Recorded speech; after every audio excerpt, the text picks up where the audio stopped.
కృష్ణ ఈరోజు మనం సందర్శించబోతున్నటువంటి అద్భుతమైనటువంటి దివ్యక్షేత్రం శ్రీ జోగులాంబ బాల బ్రహ్మేశ్వర స్వామి. సో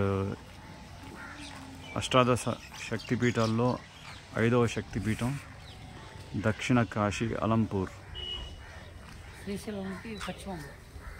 శ్రీశైలం పశ్చిమ ముఖద్వారం.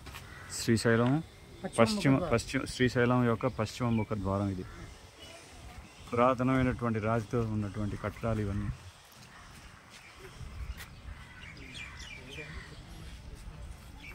సృష్టి స్థితి ప్రళయ సాధన శక్తి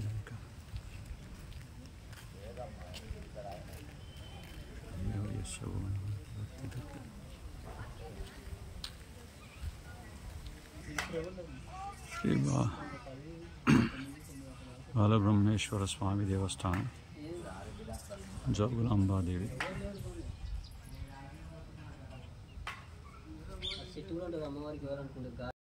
యోగానంద నరసింహస్వామి ఉగ్రం వీరం మహావిష్ణు గ్రంథం సర్వతోముఖం నరసింహం వీషాం భద్రం మృత్యోర్మృత్యోర్మహం. జయ నరసింహ శ్రీ నరసింహ జయ జయ శ్రీ నరసింహ ప్రదావేశ జయ పద్మాంఖ పద్మావిందం. జయ నరసింహస్వామికి జయ. యత్పాదపల్లో యుగాంబినిధాయకం వందే ప్రణామసమయేసి గణాదిరాజ విజ్ఞానవిహంతమనమస్య జగత్రయస్య గోవిందమాదిపురుషం తమహం భజామి. మనకి శ్రీమద్భాగవతంలో వర్ణించినటువంటి విధంగా దక్ష ప్రజాపతి ఎప్పుడైతే శివుణ్ణి దూషిస్తాడో, వీరభద్రుడు ఆ దక్షయాగంలో ఏర్పాటు చేసినటువంటి జంతు బలివ్వడానికి ఏర్పాటు చేసినటువంటి ఖడ్గాన్ని తీసి దక్ష ప్రజాపతి యొక్క శిరస్సుని ఖండించుతాడు. తర్వాత భృగుముని మిగతా మహర్షుల యొక్క కోరిక మేరకు శివుడు మేకతలని అమరుస్తాడు. సో దీని యొక్క అర్థం ఏంటంటే, ఒక పరమ వైష్ణుడైనటువంటి వైష్ణవానాం యథాశంభో ఆ శివుని యొక్క దూషణ చేయడం వల్ల బుద్ధి మందగిస్తుంది. ఆ విధంగా వాళ్ళ యొక్క తల పోయి ఆ విధంగా మేకతల అనేది అమర్చించబడుతుంది. సో దక్షుడు ఆ విధంగా మేకతలో ఉంటాడు. ఈ లీలంతా కూడా మనకి ఋషికేశ్లో ఉన్నటువంటి సతీకుండ దగ్గర జరిగినటువంటి లీల. సో దక్షుడు, వీరభద్రుడు, సాక్షాత్తు ఆ రుద్రుడు ఎప్పుడైతే దాక్షాయిని సతిగా మారి ఆహుతైపోతుందో, తన యొక్క రౌద్రాన్ని తట్టుకోలేక తన యొక్క వెంట్రుకతో సృష్టించినటువంటి వీరభద్రుడు ఇతడు. జై వీరభద్రాయ నమః.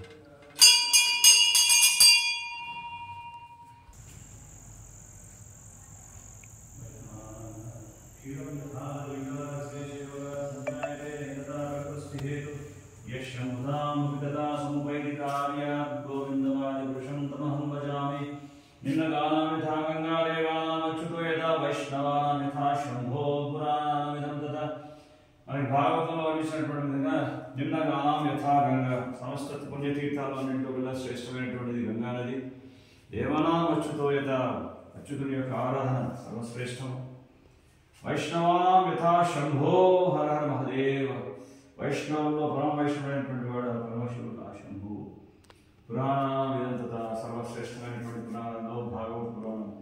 ఆ విధంగా ఆ పరమ భక్తుడైనటువంటి ఆ పరమశివుడు బ్రహ్మబోలే చతుర్ముఖి కృష్ణ కృష్ణ హరే హరే మహాదేవ పంచముఖి రామ రామ హరే హరే. పంచముఖములతో నిరంతరము ఆ రాముని యొక్క నామాన్ని జపిస్తూ ఆయన ఇప్పుడు కూడా ధ్యానమగ్నంగా ఉంటాడు కైలాసంలో. జయ హర మహదేవ శంభో హరే హరే కృష్ణ కృష్ణ కృష్ణ హరే హరే హరే రామ రామ రామ హరే హరే. సో ఇక్కడ సాక్షాత్తు అలంపూర్ క్షేత్రంలో అష్టాదశ శక్తిపీఠాల్లో ఉన్నటువంటి 5వ స్థానంలో ఉన్నటువంటి శక్తిపీఠం జోగులాంబగా ఇక్కడ అమ్మవారు స్వయంభూగా వచ్చినారు.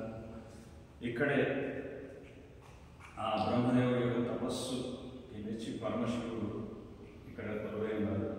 సో శ్రీ బాలబ్రహ్మేశ్వర స్వామి గారు కొలువై ఉన్నారు ఆ పరమశివుడు ఇక్కడ ఈ క్షేత్రంలో. సో ఈ రెండు మనం ఇక్కడ దర్శనం చేసుకొని తుంగభద్ర నది స్నానం కూడా ఇక్కడ ఆచరించి భక్తులంతా కూడా పుణ్యతులవుతారు. చాలా అద్భుతమైనటువంటి కట్టడాలు చూడండి. ఈ ప్రాకారాలంతా కూడా రాతితో కట్టినటువంటి అంటే చాళుక్యుల నాటి కాలంలో ఇవన్నీ కూడా కట్టినారని మనకి ఇస్లాం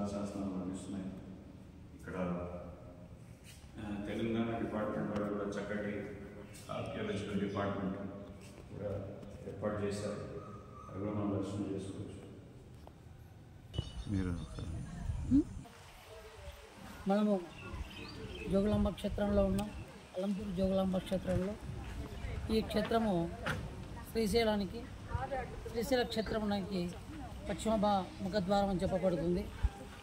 ఈ యొక్క క్షేత్రము జోగులాంబ విశిష్ట. ఇది 7వ శతాబ్దంలో చాణక్య కాలంలో నిర్మించబడినటువంటి ఈ ఆలయము అష్టాదశ శక్తిపీఠాల్లో 5వ శక్తిపీఠంగా విరాజిల్లుతున్నది.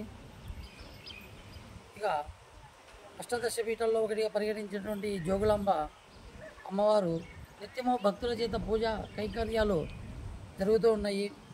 ముఖ్యంగా తుంగభద్ర నది ఒడ్డున ఉన్న ఈ ఆలయము శ్రీశైల పశ్చిమోద్వారమునకు పరిగణించబడుతున్నది. ఈ ఆలయములో శక్తిదేవి జోగులాంబాదేవి పూజలు అందుకుంటూ ఇక్కడ శరన్నవరాత్రులు, శివరాత్రి పర్వదినాల్లో ప్రత్యేకమైనటువంటి పూజా కార్యక్రమాలు జరుగుతూ ఉంటాయి.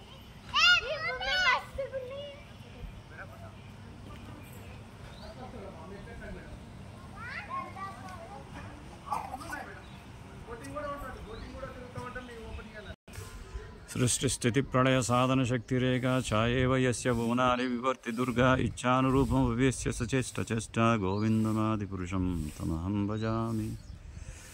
జోగులాంబ అమ్మవారి యొక్క దేవస్థానం మనం ఇప్పుడు సందర్శించబోతున్నాం.